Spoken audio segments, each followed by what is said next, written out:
Well, hello, everyone. Hello, it is us. Yeah, it is us. Back for another rousing round of Depression Vacation podcast. We know you missed it. Yeah. Even though we actually didn't miss a week this time. Yeah, well, we're getting better about that. Not every podcast puts out an episode every week. Yeah. And other than, like, January where we got sick, I think we've been pretty good about it. Yeah, not too bad. Yeah. Also, did we lose the episode this year or was that last year? Last year? Yeah, I think it was last year. Yeah, that sounds right. It was like episode 11 or 12 or something like that. Yeah, it was early on. Yeah. Yeah. The stillborn episode. Yeah. Oh my gosh. I feel like I just walked in and I was like, what did I even do this week? And I literally just saw you last night, so I feel like we've already caught up. Yeah, I'm actually, I'm a little worse for the wear this morning because of Wallace Palooza. I don't really drink that much anymore. And as soon as, Ryan was the first person I saw get a picture of Yingling, and as soon as I was shocked and happy to find out that pictures of Yingling were only $6.75 last night at Kajimachi's karaoke basement, Hal had more beer than he should have, probably. And so... No, sometimes you need more beer than you should have from time to time. It happens. It hasn't happened for a while, but... Yeah. Yeah, don't do that all the time. But, once in a while, it's nice to let loose. It was fun. We actually all got second songs in, too, because, 90% of the list left after one point. Like, you and Ryan were both on the list again, interestingly enough. Oh, I didn't put in a song. I think they just auto-put you on if you sign up. But, yeah, you and him and lots of other people on there, so... Huh. Well, don't tell Ryan that, because he was like, oh, do you want to go? And I was like, well, it's getting late, and I was like, I don't think we're going to get another song in. There's too many people in the queue. So as far as Ryan is concerned, there were too many people in the queue. Yeah, I think I left right around midnight after I had sung my second song and, other people had sung. They were going to do, one blowout song with everybody at the end of the night, but I was just too tired. And I'm yeah. Guys, I got to go home. Yeah, we were... pretty tired. This week was pretty busy for us. We went to Philadelphia Tuesday night, and we were there a little bit on Wednesday. Cool. Saw Arrows in Action in concert. That sounds like a pop emo band from the aughts. Yeah, it was really fun. I had a VIP ticket, so I got to meet the band, and the show was really great. I got super drunk, so I had a great time. And then we went to the zoo the next day. Yeah, the zoo. That's where my sister Christy works. We don't know if we saw her or not. Probably not on a weekend. So. No, we were there on Wednesday. Oh, you were on morning. there? She's probably around. She does a hybrid thing. I'm not exactly sure if she is there or not. She would have probably liked to have met you. I could have gotten you a VIP pass because I believe she listens to the podcast. Oh, dang. All right, well, we'll probably go back at some point. The only thing I didn't realize is that they don't have elephants. No. There's a couple of things they don't have. Was the reptile house open? Because the last couple of times I went, that was closed mostly because of COVID. Yes, stuff. It was open. There were a lot of empty habitats, ones that they were this is temporarily unoccupied. And we were like, oh, okay. But other than that, it felt like a zoo. Yeah, they've got good stuff there. They have the red pandas, lots of cats, otters. Yeah, Ryan loves both red pandas and otters. And for some reason, the Philly Zoo has both of them in the same exhibit. Yeah. And so he was living his best life. Yeah, whenever we take kids to the zoo, red pandas tend to be the big thing. Well, it's because not just because they're cute and they've always been a thing, but yeah. There was that Disney movie that came out that was about that girl that turned into a Turning panda. Red. Yeah. This was pre-Turning Red, but I could see why they would like that movie too. Well, what I don't understand about Turning Red is from what I haven't seen it, but from what I gather from the trailer, she turns into a fairly large red panda. Yeah. But red pandas aren't that big. Yeah. Maybe she's like Mario and puts on a red panda hat and then becomes a life-sized red panda. Maybe. Well, I hope nobody hits her. She's a middle schooler or something. Yeah, that's a good point. Even with turtle shells. Yeah. I've heard the movie is about periods, actually. That's what I heard, too. Yeah. Because, there's somebody I work with who, she's a very nice lady about my age, but she tends to run on the conservative side of things a little bit. And she was kind of I don't want my daughter watching a movie about periods. And I really don't want to chime in too much on how to raise your kid or not. And also, especially sensitive issues when you should introduce them. But in the back of my mind, I was kind of it's just life, really. Well, and it's that's such a funny thought of, like, we usually when we say, like, when do we introduce our kids to sex, it's like, yeah, that's a given, but I think that's interesting. Like, I don't want to expose my daughter to periods. I'm like, you mean an unavoidable thing that is going to happen to her? Yeah. Well, I mean, I could see, like, specifically with periods and girls, like, speaking to somebody who does not, get a period, I could see a lot of situations in which that could be scary for a young girl. Oh, I'm going to bleed from my hoo-ha one of these days. Like, that could be something you really want to introduce. Before it happens. Absolutely. Definitely before it happens. Yeah. Yeah.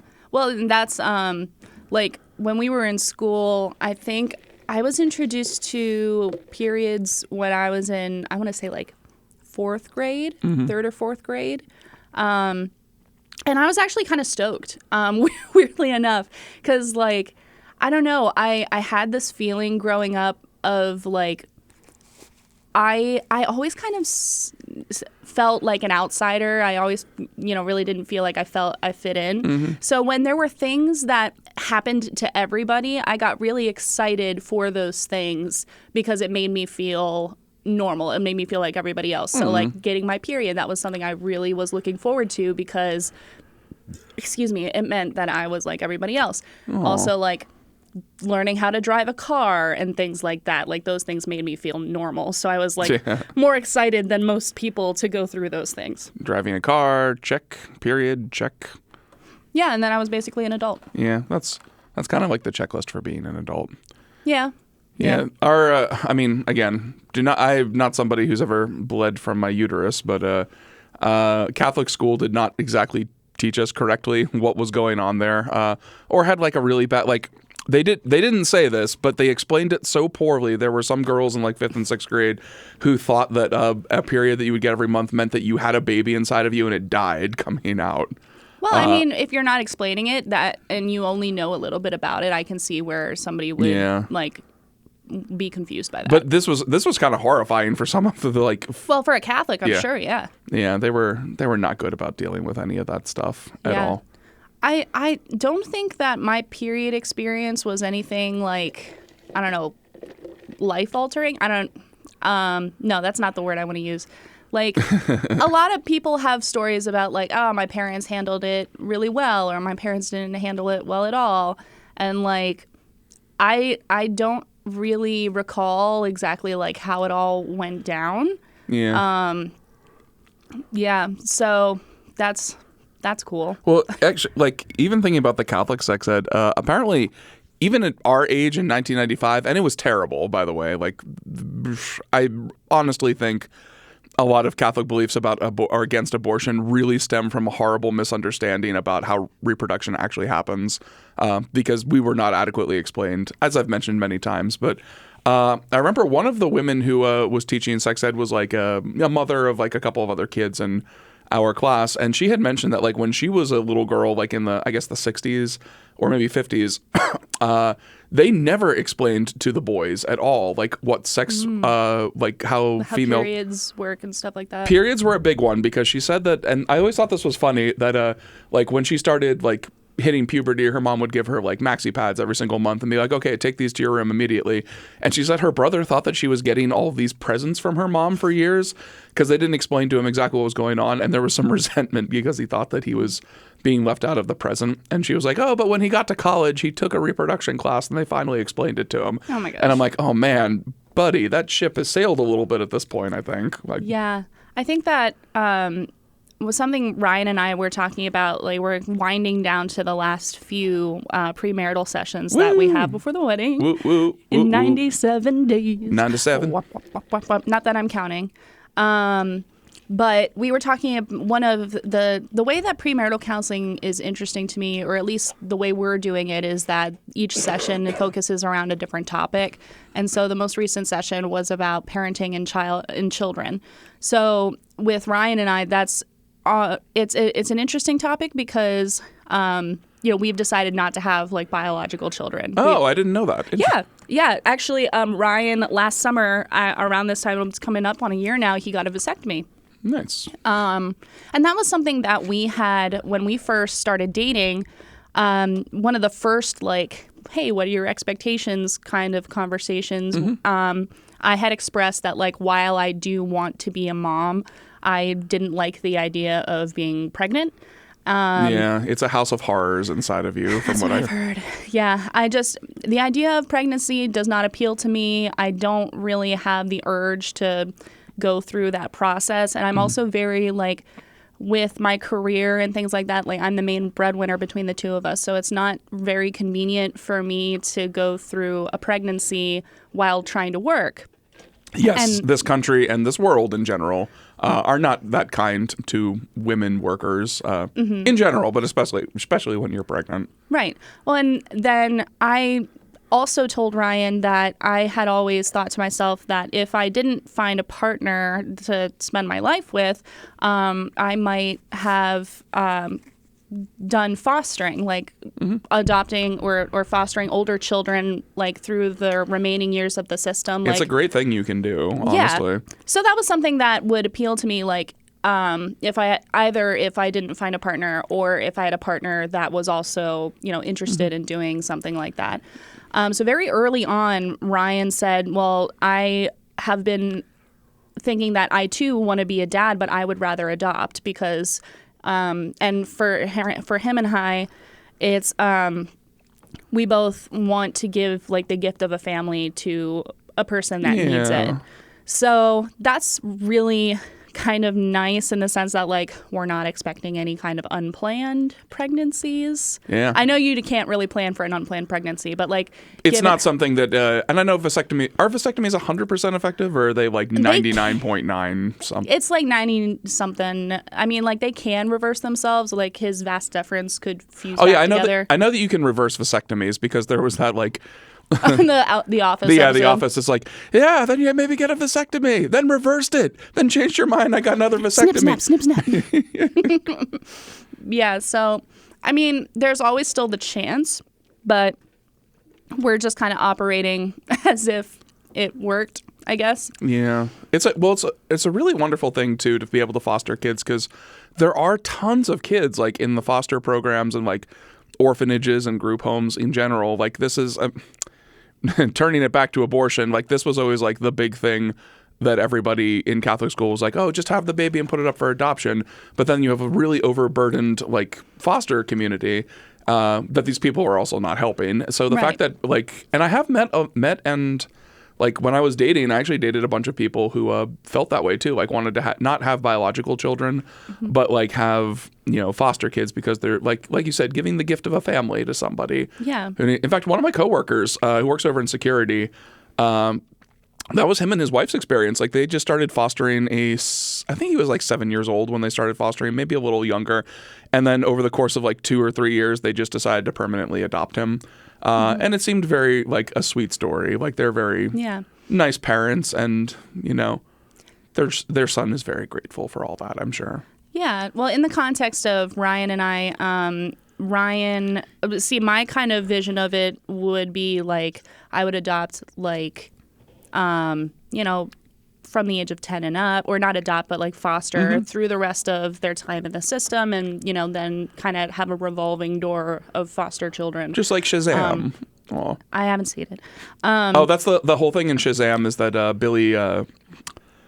Billy Batson is, like, an orphan, and he gets introduced into a foster home, which is where, like, and that it's like a nice loving couple that run a foster home where they have a revolving door of just helping kids and helping them get out. But then all of his foster mates become, like, the superheroes with him by the end of the movie.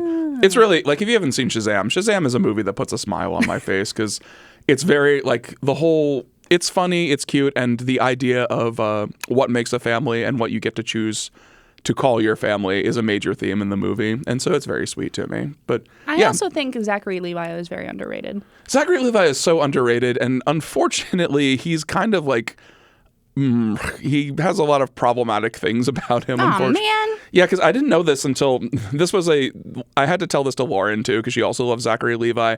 But my brother-in-law Steve had told me at one point, it's like, oh yeah, just too bad he's a big Jordan Peterson fanboy, and I'm like, what? Zachary Levi?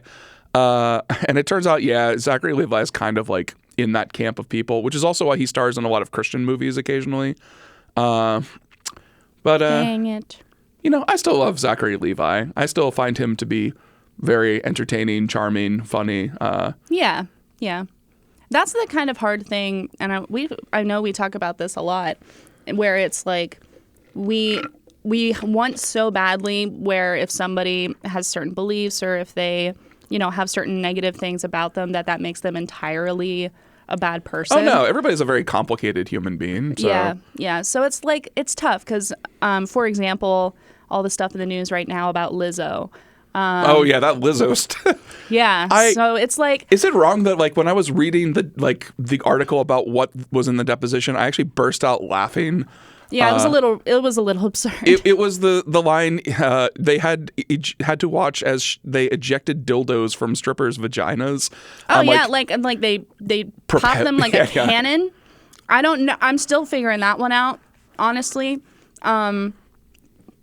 Reading the deposition, it's like I'm trying to figure out like physically how some of these things work, and I'm having difficulty. It was like somebody made a Mad Lib of what a Lizzo sexual assault lawsuit would look like, and that's kind of.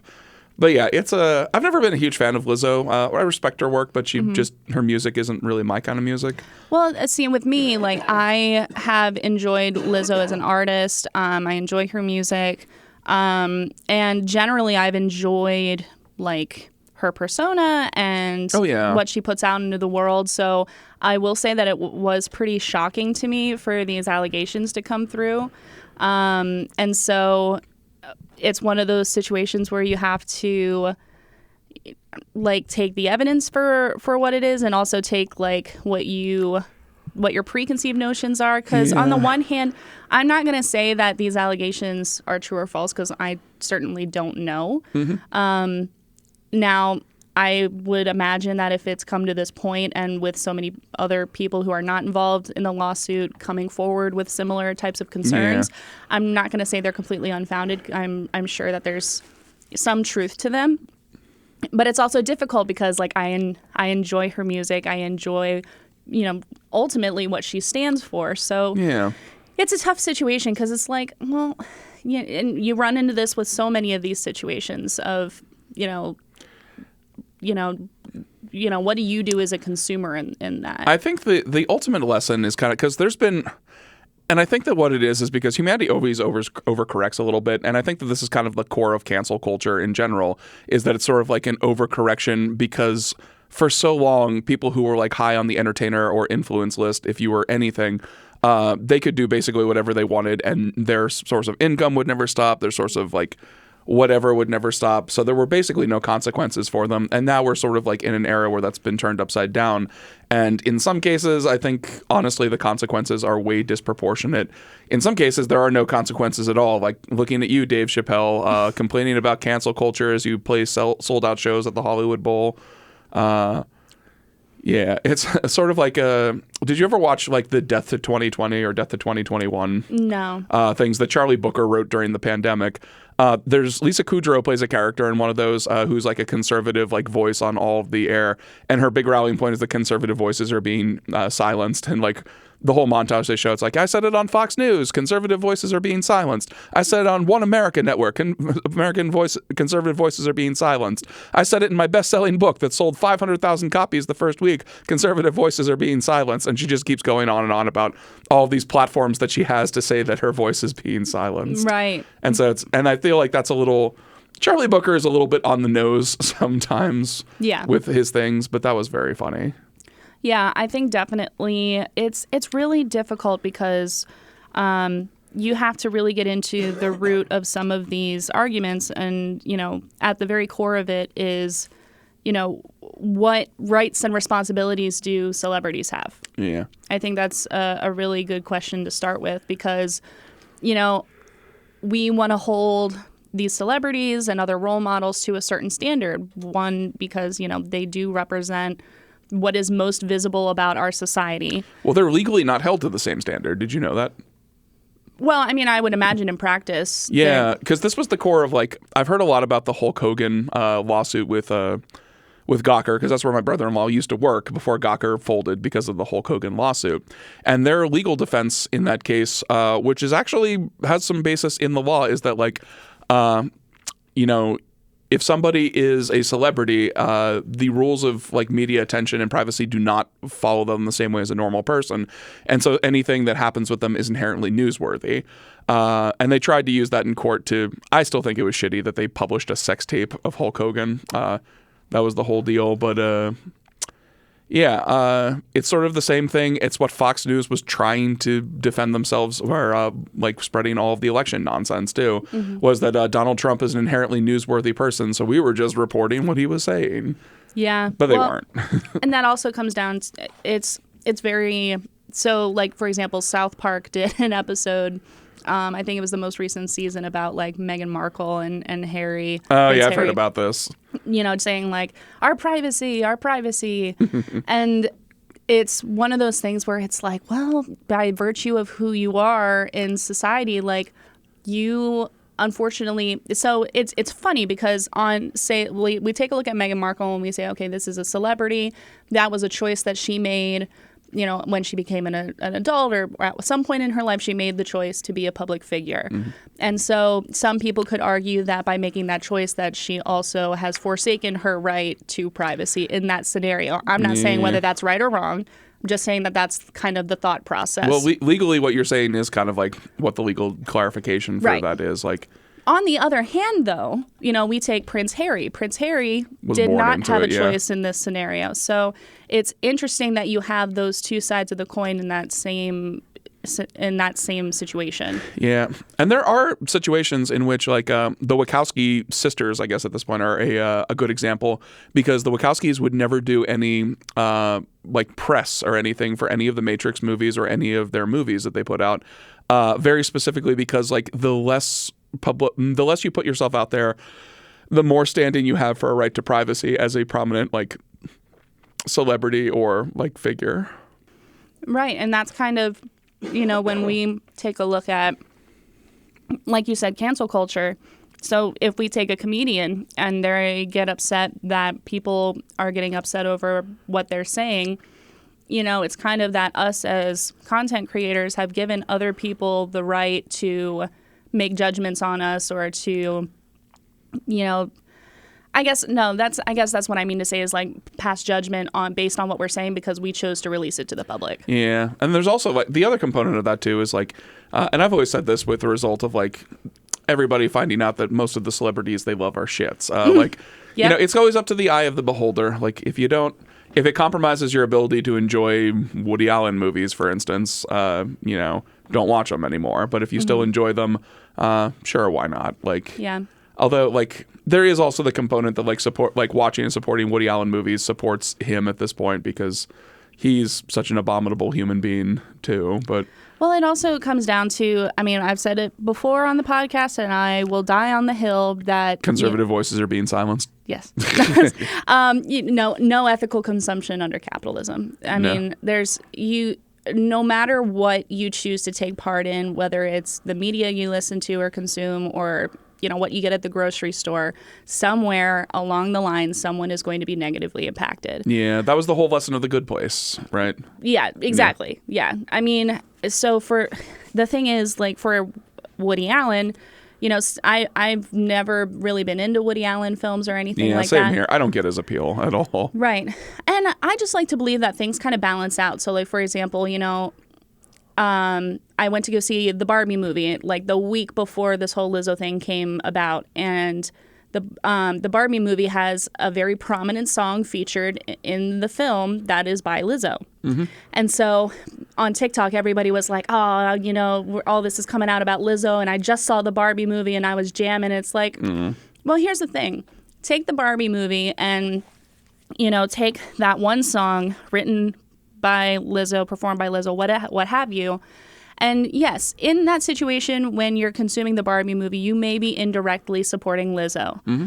But also keep in mind that while that you're already surreptitiously supporting negative things, you are also surreptitiously supporting positive things. Yeah. Greta Gerwig, great director and general human person, as far as I know. I don't think she has any scandals. I'm a big Greta Gerwig fan. Lady Bird is low-key like one of my favorite movies that came out in the last decade, I'd say. I haven't seen it. I know. That makes me terrible. Well, actually, that kind of segues into what we were talking about tonight, too. Yes. Or last night. See, I was weaving it in. The threads were coming together. Yeah, I was thinking like more in terms of like, we were talking about movies last night, and surprise, surprise. And I was thinking like a good topic for the podcast might be like, what are some movies? Initially, I said evoke happiness, but like evoke strong emotional reactions would be a good thing, because I had a lot of movies that I would watch and like ugly cry at for a long time. I did cry at the Barbie movie. That's cool. I'm glad that you like had that much of an emotional like connection to it. Yeah, and I think it was so interesting too, because it really. I've been seeing a lot in the media about, the effect of the Barbie movie, and like people are saying, oh, I loved it because XYZ, and I hate it because XYZ. And it's all money. That's ethical, non-ethical capitalism consumption. Even Ben Shapiro gave money to Barbie. Sure. Now, the part of that, though, is that Barbie, the film focuses very specifically on the experience of being a woman and how women are treated in society and that kind of thing. And so a lot of people are like, yeah, we get it. The women are upset again. And I'm just sitting over here like, that's the point. Like, it feels like we're repeating ourselves, but if we don't, then it kind of gets lost in the shuffle. Yeah. But I mean, I'm watching the film. It was very wonderfully done, and I did have a lot of emotions coming out of it. Weirdly enough, I'm not the biggest Billie Eilish fan in the world. Yeah, I'm not. I don't get Billie Eilish's appeal at all either. But she has this hauntingly beautiful song in the Barbie movie called "What Was I Made For," and it was just there's this sequence in the end of the film where there's this montage of like footage, and I learned via a BuzzFeed episode that footage is actually submitted by like cast and crew from the film of like women and mothers and daughters, like family home videos, and this song is playing over top of this part of the film, and I was literally sobbing. I haven't seen Barbie yet because like Lauren and I have been, it's been a date night thing that we've been supposed to have been doing like the last week, but like she's had some work stuff come up, so she just hasn't been able to, and it's still on the list that I want to see the Barbie movie. Well, definitely make an effort to go see it, because I highly recommend it. Yeah. So like some of the movies I had circled like that give me like a big emotional reaction was one I was talking about with a coworker of mine this week actually was Interstellar was a big one. I haven't seen it. Ooh. Dang, I'm striking out all sorts of places on the podcast today. Interstellar is it's a great...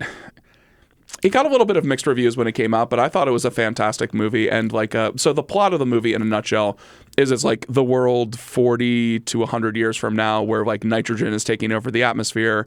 Only corn grows anymore. Like that's the only resilient crop. I love corn. So like everything they eat is corn, and they even like remark at one point that they only have to have popcorn to nibble on during a baseball game.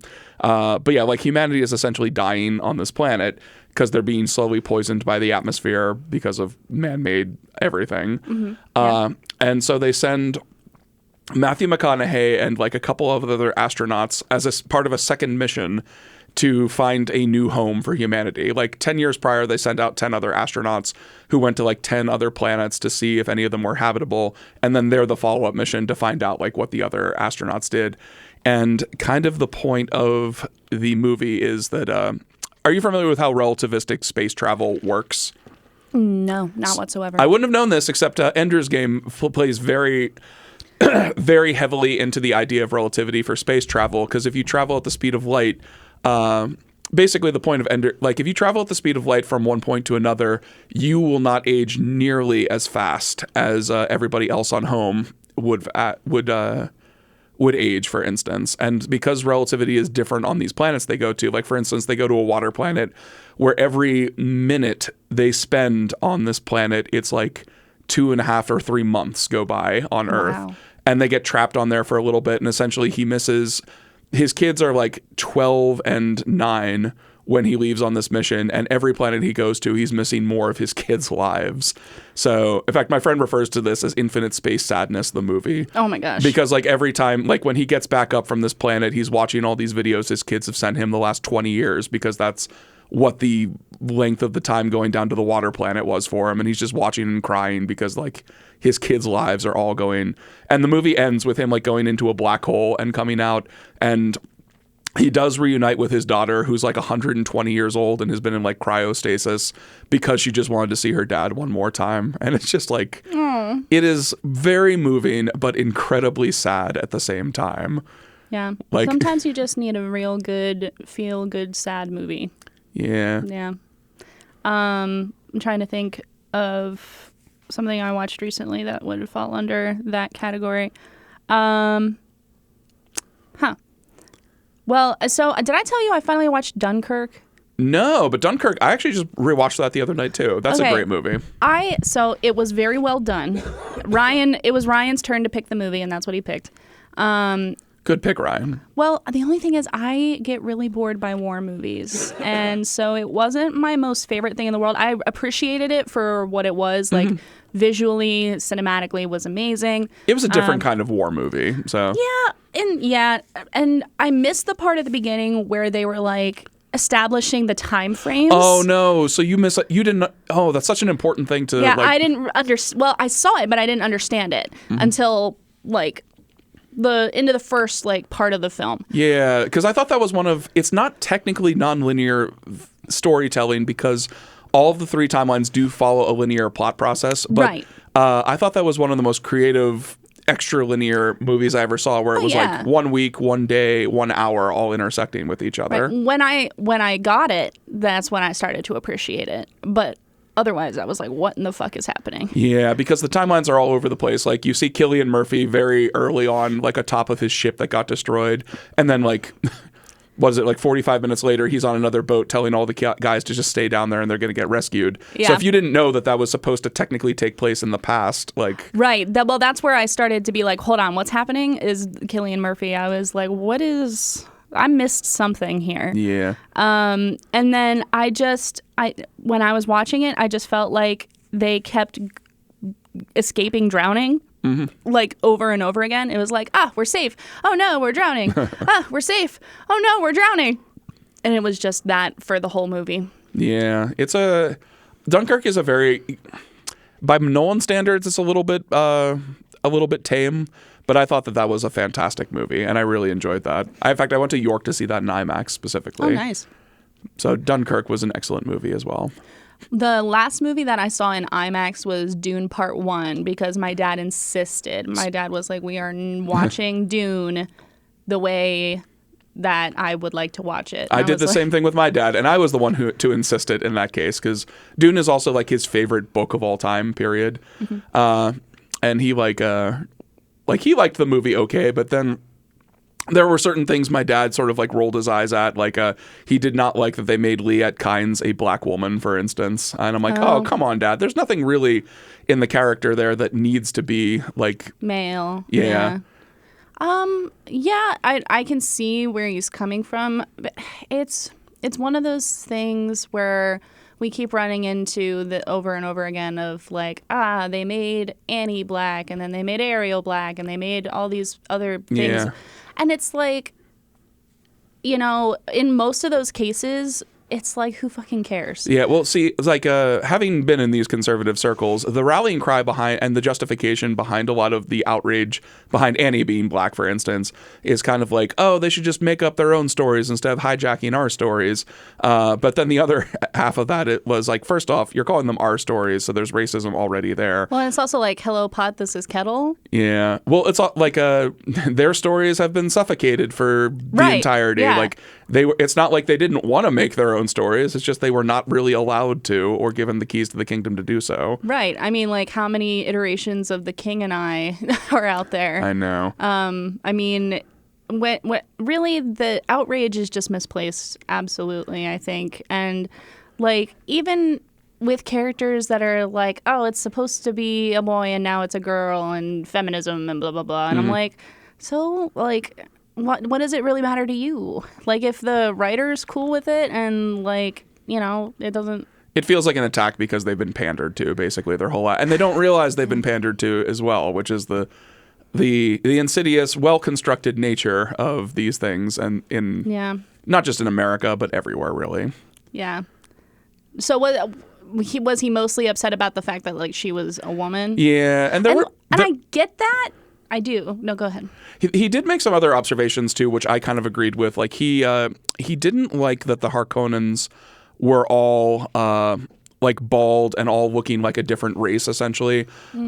Which initially I kind of thought it was pretty cool, but now seeing the trailer for the second one, I don't like that Feyd-Rautha is also like bald, and because Feyd-Rautha was supposed to be like Sting levels of beautiful, and that was kind of like, and I'm sure for Harkonnens in this world, in what they look like, he's probably a beautiful person, but like I want Sting in a mankini beautiful, essentially. Yeah. Well, that was kind of my, because Austin Butler's playing him, isn't he? Yeah, I was really excited when I heard that. Right, because I was like, yeah, that makes sense, because Feyd-Rautha is a very handsome man, and so is Austin Butler, so it made sense to me. But then I saw the trailer, and I was like, oh, okay. Yeah, I'm not a huge fan of.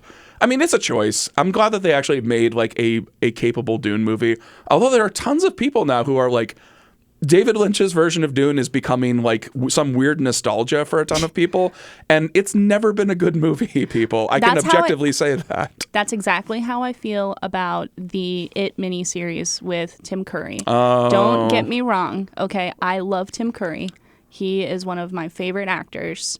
I will watch Clue anytime, any day. I will even watch the It miniseries anytime, any day. But firstly, I didn't think it was very scary whatsoever, because that version of Pennywise was kind of absurd looking. Yeah, that version of Pennywise, it's very... I really, and full disclosure, I love the It miniseries, and I have not seen the new It movies either. I should probably get on that. You really need to, because honestly, I love... Now, we haven't seen it so much recently, but like, I want to say in the last 3 or 4 years, wherever it started, I guess. I don't remember when the first remake came out, but there was kind of like a Stephen King renaissance where everything that was being churned out that was adapted from Stephen King was super good for no reason. And for the reason that Stephen King's been very involved in the process, I suppose. But yeah, he went through, like, I'm a huge Stephen King fanboy too, and he went through a period for a long time, really after he was hit by the car, because that's when I started getting into more of his books, because that was about when I was like 17 and 18, where all the stuff he was churning out was garbage. Like, I couldn't, it was like Cell, Under the Dome, From a Buick 8, all the, I mean, they're not, I don't want to say they're garbage, but they were very, Stephen King's level of literature was a lot higher than what he put out there, and like you said, all these things were adapted into pretty soulless things. And I actually worked on Under the Dome for the second season. It was one of the last jobs I ever worked on in Hollywood. Nice. And it was kind of absurd because they created basically their own story, because it wasn't meant to be longer than a season. So it was like Eggs, Under the Dome, something. I don't know. I didn't actually watch the show. I just worked on it. So yeah, I mean, with there were a couple of Netflix movies that came out over the last couple of years that were adapted from Stephen King. Yeah, I heard Mr. Mercedes. Is that already a show, or is that... That is a show on... Yeah. I was watching it on Peacock. I haven't actually finished it. I kind of started watching it and then dropped off. But that was one... I heard good things about Castle Rock, but I haven't seen it. Castle Rock didn't seem that interesting to me because it felt more like MCUing everything in Stephen, which technically, like, Stephen King was already doing that before it was a thing. But I don't like the process of like combining all of those things into just sort of, it felt pandering to me a little bit. So Castle Rock was not my favorite thing. Well, now, so they came out with Gerald's Game a couple years back, which was a fantastic film. And I just read the book this past year, and for some reason, just the last few films that have come out that are from Stephen King's works have been not only like super loyal to the source material, but incredibly like just fantastic films. Yeah, Dr. Sleep was another really good one too. Yeah, see, Dr. Sleep was weird for me because when I read the book probably a few months before the movie came out, and I was like, I didn't ask for a sequel to The Shining. Did you hear the origin story ever of how that happened? Did I? I may have said this on the podcast earlier, but I'll just repeat it. So what it was Stephen King in like 2011 or 2012 put out a poll on his website. You did tell me this. Yeah, and it was like, what would you like me to do? Either another Dark Tower book or a Shining sequel. And I was really into the Dark Tower at that point. So I voted for Dark Tower book, which very narrowly won. It was like 51 to 49%. And the Dark Tower book he put out was pure garbage. It was so bad. Then he was like, I wrote the other one anyway. Yeah, so he just did both. And then Dr. Sleep, I wasn't going to read it, but a podcast listener, Sean Brennan, who was also a Stephen King nut when I was in Hollywood, was like, hey man, you got to read Dr. Sleep. It's actually really good. So I checked it out from the library, read it, and sure enough, like I loved it. I thought it was very good. I thought it was very good too. I didn't love the setup as a sequel to The Shining. I thought that the story on its own was sufficient to stand on its own legs. In the book, I agree. Yeah. Now the film I thought was really good. And we love Ewan McGregor. Yeah. In fact, that's an interesting point you bring up, is that like the book was very good, but it didn't actually, there wasn't a ton really, really connecting it to The Shining. No. It kind of felt like, how Ocean's 12 wasn't actually an Ocean's 11 movie. They just bought it and rebranded it.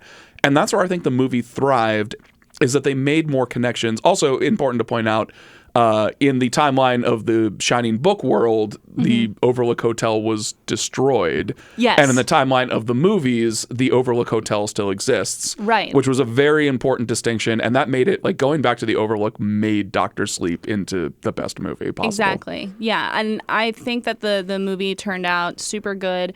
But if you had, like, taking the movie out of the context, if you had handed me the book and just made it so that it wasn't Danny Torrance that was the main character, or just some guy, and just cut all the Shining stuff out of it, it would have been a sufficient story on its own. Yeah, I've never thought of it that way, but that's a very good point about Dr. Sleep in general.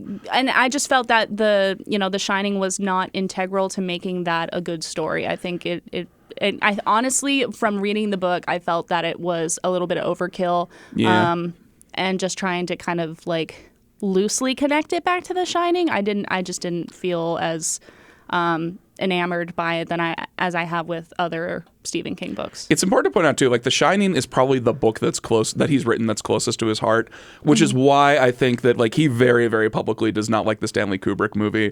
And that actually flavored I didn't like the Stanley Kubrick movie when I was first like reading Stephen King stuff too, mostly because Stephen King had already ruined my perception of it by the time I watched it. And he has good points. Like the Shining movie removes a lot of the more emotional core of the story. Like obviously Jack's alcoholism is still in there, but like because it's an hour and a half movie, they have to remove a lot of the finer points of his personality and the more conflict, and they make it into more like a straight up psychological horror movie, which I think is excellent on its own feet. Yes.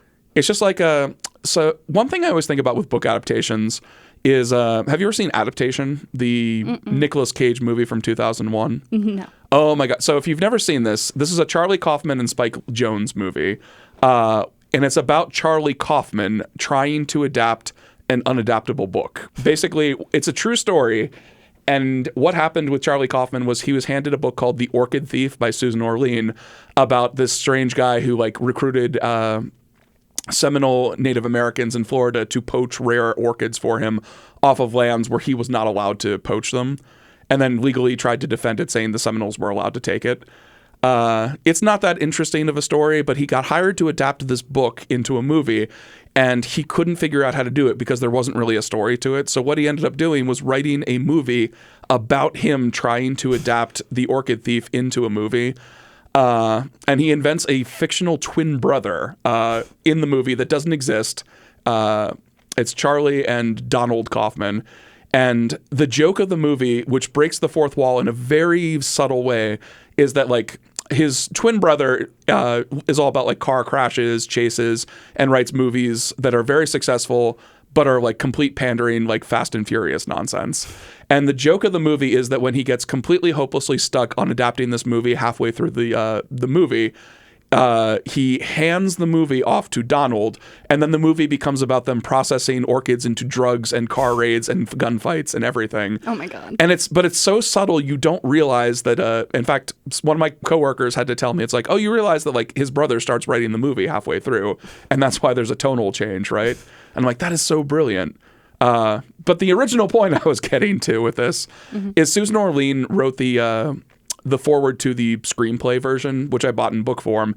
And she said that like whenever she considered The Orchid Thief, when she saw adaptation, to be like, yeah, it's kind of like I gave birth to this child like 10 years ago and like allowed her to be adopted by this sweet, loving lesbian couple that were incredibly quirky and turned her out to be something that I hadn't quite imagined her to be, but still love her at the same time. And I think about that with adaptations all the time, like specifically The Shining and Stephen King. It's like, you know, you birthed a child essentially, and you gave it to Stanley Kubrick, who's a very eccentric, like foster parent, and so the child probably didn't turn out how you were going to expect it to, but is still a wonderful child at the same time. Yeah, the thing with it that was very, I just think it is such a great example of exactly what we're talking about, because the book is a solid 1,000 pages long. Oh yeah, it might be the longest Stephen King book actually. No, maybe the unabridged Stand might be longer. I have both, but I don't. I only have in digital form. I don't have it in physical form. So I used to have it in physical. Like I used to have all these books someplace, and they. I want to say I took them with me to California, and then like 2 days before I flew home, I really just donated all of my books to the used bookstore down the street that I used to just go in and hang around in. So it probably ended up in Southern California somewhere. Well, I mean, so when you're looking at like the miniseries, and you compare that to the book, there's just so much missing. Yeah. And you really don't get the gravity of the situation in the miniseries, I guess, is what I'm getting at. Like, honestly, it's not very clear what Pennywise is in the miniseries, but when you go to read the book, like it's like, oh shit, like this is serious business. They just make him into some weird giant crab at the end.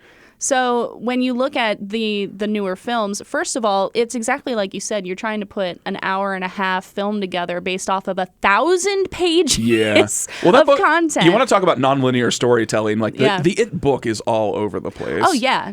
I mean, that thing is cocaine fueled inanity, but. The thing about it is that once we got to the point where they made the newer films, first of all, they split it up into 2 films, which on one hand, yes, is a cash grab. But on the other hand, if you're going to capture all of the important points of it, you need more screen time. I feel like the story of It particularly is perfect for 2 parts, which is why the miniseries worked, because night 1 was all about the kids and night 2 was all about and same with It Part 1 and 2. Yes. And a critique I've seen of both of the movies has said that basically the problem is that like when you get the kids are super interesting and very electric in both versions, but when you get to the adults, they're just a little bit more disappointing as adults. Yeah, they're a little lackluster. I'll agree to that. But comparatively, still, those films just blast the miniseries out of the water for me. It's interesting because I'll have to, I've been saying this for like a year, but I will have to watch the 2 new It's, because I really did love that when I was at peak Stephen King fandom. They have a documentary that actually Wallace's boyfriend Josh had recommended to me, or he recommended to me the streaming service. I can't even remember what it's called, but I pay $8 a month to it, and he sold me on a Hellraiser documentary that was in there. Oh, okay. But then they had lots of other documentaries about the making of other horror series, and they had a 2-part documentary about the making of It. And it was very interesting to see like what the process for the miniseries. I didn't realize like what a hit that was at the time, because I could be wrong about this, but I think they said it was either the most watched miniseries of all time in television history, or it was like one of the top 4 ever. And it was like a global television hit, which never happened for TV movies, essentially. And it allowed Stephen King to do a ton of other miniseries later, like his own version of The Shining, which... have you seen the Stephen King version of it? I have not. Oh, man. I loved it when I was a kid. And it is a very much more faithful adaptation of the book. It's with Steven Weber and Rebecca De Mornay. And it's tough to really, like, they flesh out a lot more of the Overlook Hotel, and it is spookier in some ways, but it's very straightforward. It's very much a made-for-TV miniseries, and one of those versions of The Shining ages well and continues to get better, and it's not Stephen King's version he made out of spite because he didn't like the Stanley Kubrick version. Yeah. I mean, listen, are they doing another adaptation? Of The Shining? Yeah. Maybe. I don't know. They're doing so many things. Maybe not do it again. I'll give him one more chance. Yeah, I mean, I say might watch it, but I definitely did not watch I keep forgetting there's another version of The Stand out there in the world, too. Yes, Alexander Skarsgård plays... Yeah, the Skars for Randall Flagg in that. Yeah, I know. The Skarsgårds love playing Stephen King villains. I want to watch that. I don't know what it's on, though. It's on Paramount Plus. Oh, okay. I'm still paying for that. I almost stopped paying for that, but I am still paying for that. Yeah, I'm still paying for it, too. I should probably stop doing that, but... Well, I was going to, and then I was like, well, every once in a while you pull it up, and it might be worth $6 a month. I don't know. Well, it also, some of these streaming services may fold into other streaming services. Paramount Plus is like the bottom of the barrel as far as subscribership, too. It's like that. Yeah. That and Peacock are the two worst. Netflix keeps growing, amazingly. Yeah. Well, I mean, Netflix and I are not on the best of terms right now, but because they made me get my own account. And that's why they're thriving, is because everybody finally got their own account. Netflix. I did start watching the newest season of Black Mirror. Okay. I just finished the second episode. Okay. So I saw Joan is Awful and Lock Henry. Joan is Awful is probably my favorite of them. Okay. Either that or Beyond the Sea were the two I really liked. But that's the next one. I haven't seen it yet. Joan is Awful was like the big technology one that also apparently they predicted correctly, because that was something the writer or the actors had to turn down in their contract, was like the whole CGI extra thing. But yeah. So I made Ryan watch the first 2 episodes with me, and I was explaining to him kind of the idea behind Black Mirror, because he wasn't super familiar, and I was like, well, the whole point of it is to point out like what's wrong with society. So I was explaining to him, and I was like, Lock Henry caught me off guard because it wasn't so much technology based. Yeah.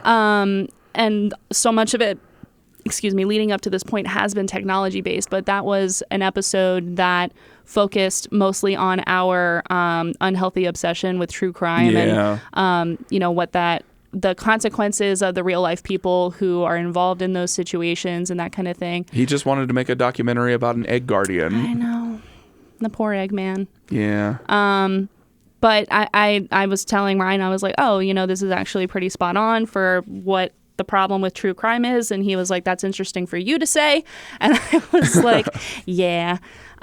Serial and Tiger King ruined all of us for true crime. I know. What was the other one that got me? There was the Ted Bundy tapes. And then they had Zac Efron play Ted Bundy in that movie. Yeah, I heard about that. I was like, why did you do this to me? You can't. Because he was handsome and charismatic. But it's not fair. It's like, come on. I haven't watched I've seen a couple of true crime ones. Like, obviously, the ones I like are the more less serial killers and more like Tiger King or eccentric crimes like McMillions. Like, those are interesting true crime documentaries to me. I'm not that interested in hearing about how Ted Bundy murdered women, essentially. Like, yeah, I don't know what it is, the fascination around serial killers, because unlike you, I do have I don't know what the word is that doesn't make it sound weird. Obsession. Not obsession, like penchant, I guess. I think I know what you're trying to say. Yeah, like I enjoy learning about serial killers and things like watching serial killer documentaries and listening to the podcasts and stuff. My one coworker is really like, she's very she's on the older side and a very sweet, awesome Jewish lady who works with me. You would never expect it to look at her, but she's obsessed with serial killers and true crime, and she knows everything about every serial killer imaginable, because we've talked a lot about like, there are a number that I still remember all the time. Like, are you familiar with the dating show Killer? Yes. Yeah, that's one of my, for people listening out there who don't know this, there was a man named Rodney Alcala who only just recently died in prison. Yep. And he was a multiple women serial killer who went on the dating game show in the middle of his killing spree and won. Yeah. But the woman refused to go on a date with him because she found him to be creepy, and it probably saved her life. Yeah.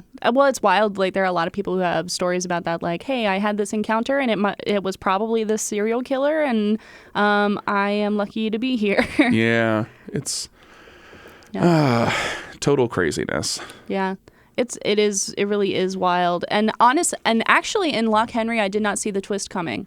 Yeah, me neither. It was not what I expected at all. Yeah. I think they did a really good job of setting up a red herring. I Oh yeah, the Scottish guy from The Mummy, whose name I can't remember. Yeah. And I was like, oh, I see where this is going from a mile away. And then it took a left turn and I was like, holy shit. And I think that was supposed to be like the inside joke because red herrings are big in like murder things. Mm-hmm. So like just having a red herring in there was. But see, that's the thing though, is like I always pick out red herrings all the time. I mean, most of the time they're very, very obvious. And I have this problem when I read too. Like I'm listening. I was a little annoyed when I showed up today because I am listening to an audiobook and there's this whole setup of like this girl can go into people's dreams and no one is able to see her. And then there's another main character where he's like special and that kind of thing. And I was like, yeah, okay, no one can see her, but it's going to be this guy. This guy's going to be able to see her in the dreams. And that's how it's going to like come to the conflict is like, holy shit, how can you see me? And that we got to that scene that I've been predicting for 24 chapters. So I get a little frustrated when I'm spot on with that kind of thing. Man, bringing it back to Stephen King, that's actually exactly like the whole In the Stand, the Tom Cullen thing. That he's the only person Flagg can't smoke out because Tom Cullen is like neurodivergent and he can't read his brain the same way as he read the other spies, so he was able to evade capture which I thought was a cool little twist. Well, yeah, sometimes it's done super well, and other times you can see it like the nose on your face. Yeah. It's crazy. I mean, there's something to some of those stories too. Like, I guess Friday Night Lights is a good example. Like, from the second you start watching every season, you know exactly where the story is going to go and what's going to happen. But it's just so well done that you don't like care, I guess. Like, I mean, the story of like the trials and tribulations of a small Texas town football team are not like a groundbreaking thing. It's really kind of more about how you tell the story and humanize the characters, which is what the journey is about there. Yeah. I think, oh shoot, I had a thought and then I lost it. It happens. I even took my meds today. Happens to me all the time. In fact, I've gotten to the point where like I want to start writing more sketches and I'll just send a Facebook message to myself now whenever I get an idea.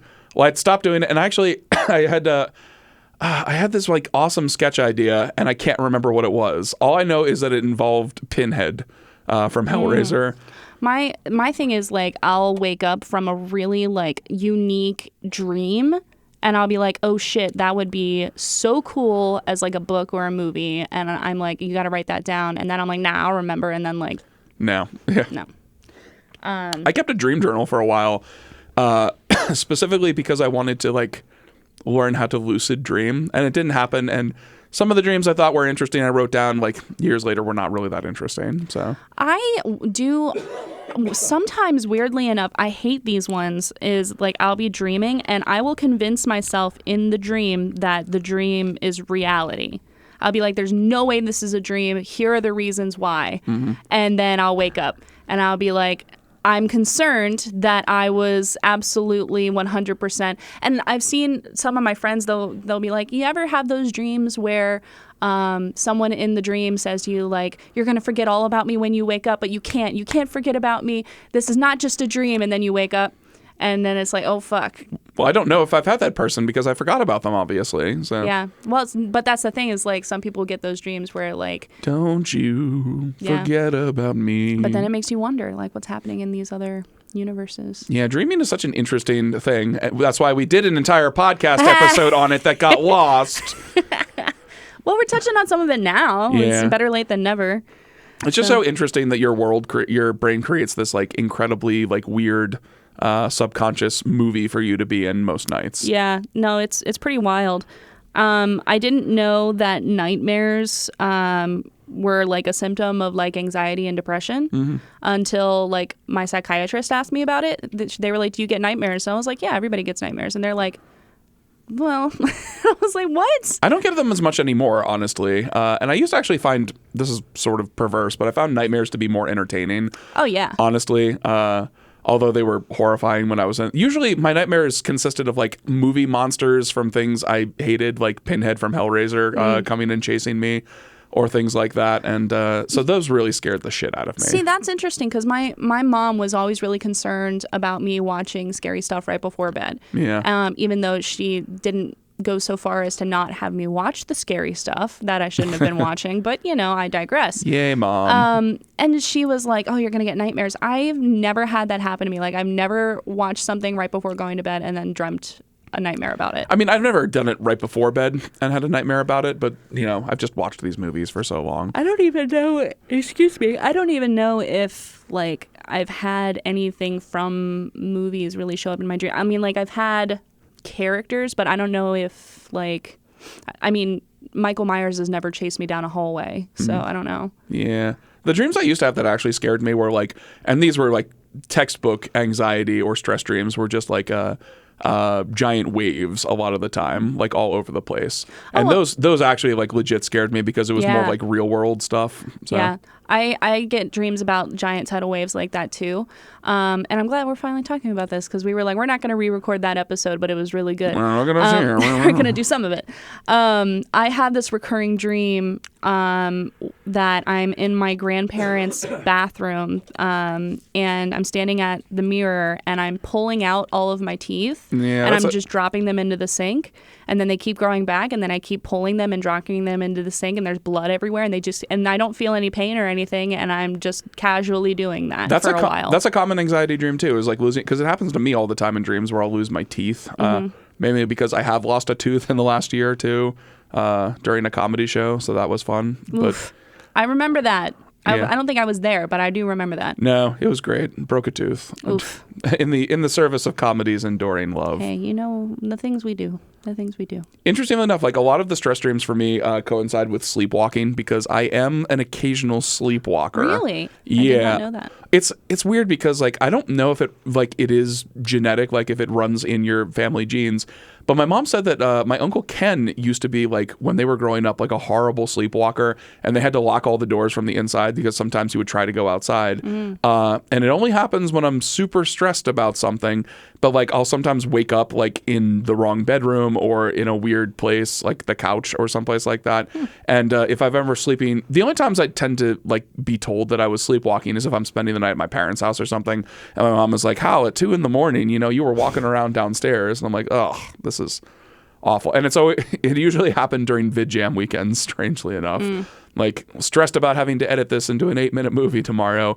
Yeah. Oh, Hal, what are you doing walking around? I end up talking in my sleep, and a lot of times in my dreams I will be trying to like scream or yell, and it's like I can't get the words out in my dream. And so like I'm trying so hard in my dream to get the words out that I end up waking myself up because I'm actually screaming. Oh, wow. Yeah. There's a lot to unpack there, Shannon. Oh, fuck. So many dreams. God damn it. Yeah. So we have a couple of minutes left. Do you have anything coming up that's... Not really. I have a lot of therapy coming up. Yeah. Because I'm currently in like physical therapy for my foot, which is actually helping. So the odds of me not having to get surgery are looking a little better. Nice. And then I'm still in my regular therapy, but I'm also starting behavioral therapy for the newly discovered OCD. Nice. I mean, not nice that you have OCD, but nice that you're doing different therapy on it. Yeah, it's for, and we'll talk about this on another episode. Maybe, next week we're going to have Wallace. Yeah, so Wallace maybe the one after that we'll talk about it. But focusing on like body-focused repetitive behaviors, which is really interesting. So I'll tell you guys about my experience with that. Woo. And, what I've learned. Yeah, really I was actually having a conversation last night at Wallace's party with an old friend who, excuse me, has a younger kid at this point. And she was telling me that because... he is having some sort of behavioral issue, as kids do when you're younger and just trying to figure out, like adults do too. But she said something I thought was really awesome, is that he's in therapy, at this young age. Good. For dealing with some of these disruptive behaviors. And I was telling her, I'm like, that's actually a really awesome thing because when I was a kid, we just sort of... got yelled at, punished, or for a brief period when we were younger, we did get spanked. But that stopped pretty abruptly at one point, I think, because it became a thing. I don't think it became a thing.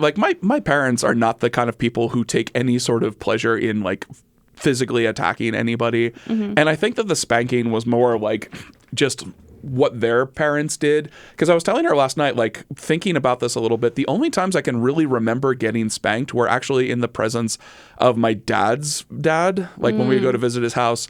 And I remember particularly like Christmas one year, I got like the Ghostbuster Firehouse, and it came with a thing of slime. And I opened the slime and spilled some on his carpet, which, you know, I was 4 years old. Like, what do you expect? And I got spanked for that, I remember. And that was like rough. But like I said, I think that was something they weeded out like a bad idea, because it is a bad idea. Yeah. Yeah, for sure. Like, I don't know, like, I think that what I'm trying to say in this was that like therapy is a much better thing to just sort of talk to and figure out with kids. Like, so what's going on? Like, what's going on in that head, rather than like yelling, punishing, or like the other negative reinforcement things that don't necessarily work. Right. Speaking of negative reinforcement, I have a funny story to share as we're about to leave.